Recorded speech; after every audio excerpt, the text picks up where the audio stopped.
Oh, hello there. I'm Bilchan. I'm Nimikung.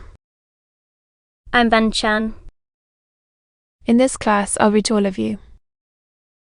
Chapter 6, Section 1 of A Tale of Two Cities, Book the Second, Golden Thread. As. Ah. A Tale of Two Cities, Book the Second, Golden Thread. Charles Dickens. Chapter 6, Section 1. The quiet lodgings of Dr. Manette were in a quiet street corner not far from Soho Square, walled over the trial for treason, and carried it. As to the public interest in memory, far out to sea, Mr. Jarvis Lorry walked along the sunny streets from Clerkenwell where he lived, on his way to dine with the doctor, after several relapses into business absorption. Mr. Lorry had become the doctor's friend, and the quiet street corner was the sunny part of his life. On this certain fine Sunday, Mr. Lorry walked towards Soho, early in the afternoon, for 3 reasons of habit. Firstly, because on fine Sundays, he often walked out before dinner with the doctor and Lucy. Secondly, because on unfavourable Sundays, he was accustomed to be with them as the family friend, talking, reading, looking out of window, and generally getting through the day. Thirdly, because he happened to have his own little shrewd doubts to solve, likely time for solving them. The coin to corner them the corner where the doctor lived was not to be found in London. There was no way through it. That had a congenial air of retirement on it. There were few buildings then, north of the Oxford Road, and forest trees flourished, and wildflowers grew, and the hawthorn blossomed in the now vanished fields. As a consequence, country air circulated in Soho with vigorous freedom, instead of languishing into the parish-like strip hoppers without a settlement. And there was many a good south wall, not far up, on which the peaches ripened in their season. The summer light struck into the corner brilliantly in the earlier part of the day. But when the streets grew hot, the corner was in shadow, glare of brightness. It was a cool spot, staid but cheerful, a wonderful place for echoes, and a very harbour from the raging streets. There ought to have been a tranquil bark in such an anchorage, and there was. The doctor occupied 2 floors of a large stiff house, where several killings purported to be pursued by day, but whereof little was audible any day, and which was shunned by all of them at night. In a building at the back,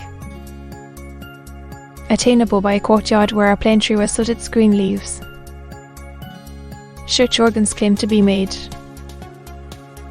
and silver to be chased, starting out of the wall of the front hall as if he had beaten himself precious,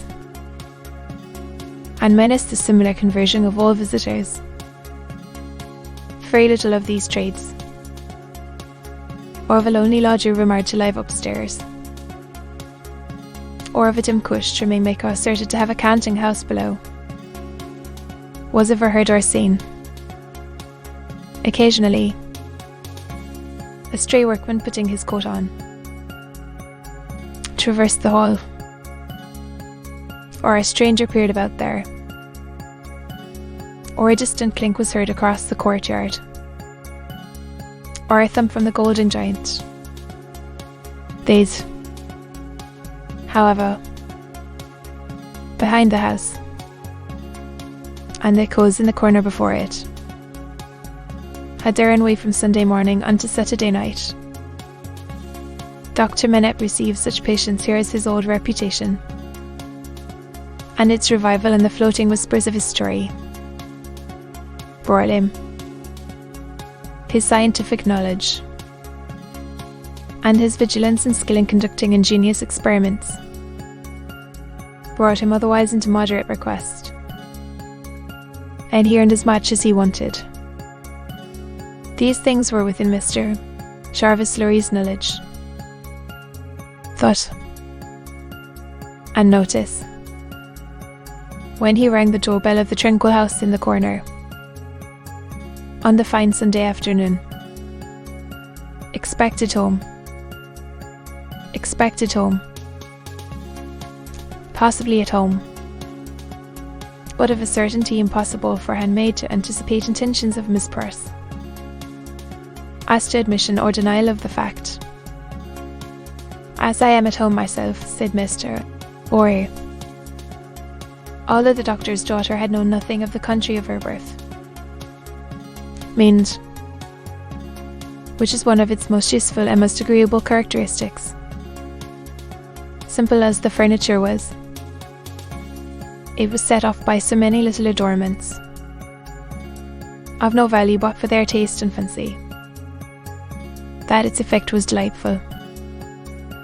The disposition of everything in the rooms, from the largest object to the least, the arrangement of colours, the elegant variety and contrast obtained by thrift in trifles, by delicate hands, clear eyes, and good sense, were at once so pleasant in themselves,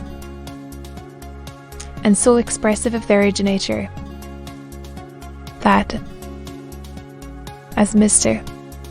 Lorry stood looking about him, the very chairs and tables seemed to ask him, with something of that peculiar expression which he knew so well by this time, whether he approved.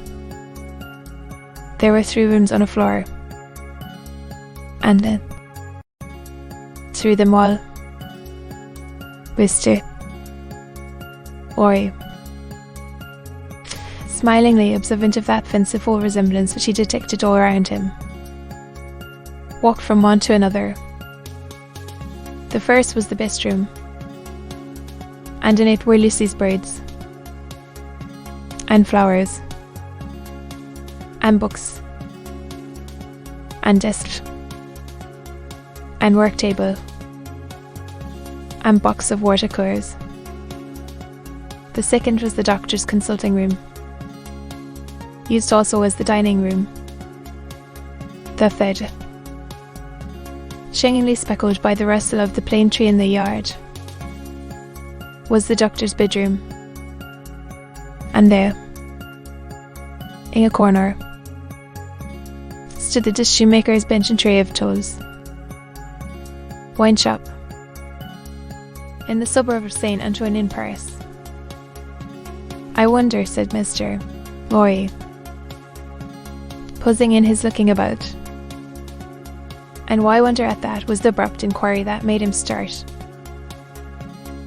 It proceeded from Miss Pross, the wild red woman, strung off hand, whose acquaintance he had first made at the Royal George Hotel at Dover, and had since improved. I should have thought, Mr. Rory began. Brew.